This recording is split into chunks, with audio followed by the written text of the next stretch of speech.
السلام عليكم.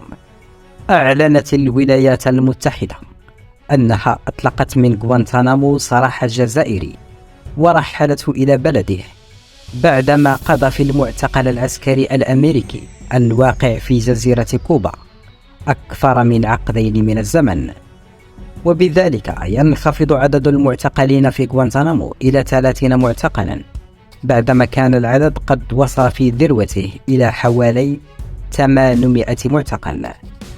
وقالت وزارة الدفاع الأمريكية البنتاغون في بيان إن سعيد بن إبراهيم ابن عمرو الباكوش نقل إلى الجزائر بعدما صدر في وقت سابق من هذا العام قرار رسمي بالإفراج عنه.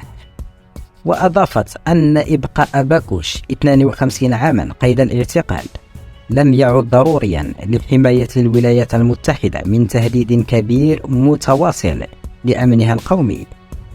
وقبض على باكوش في مدينة فيصل أباد بباكستان في آذار مارس 2002 بعدما قامت الولايات المتحدة الأمريكية بحملة اعتقلت خلالها المئات من نشطاء تنظيم القاعدة ومقاتليه بشبهة ضلوعهم في الاعتداءات التي نفذها تنظيم الجهادي في الولايات المتحدة في 11 أيلول سبتمبر 2001.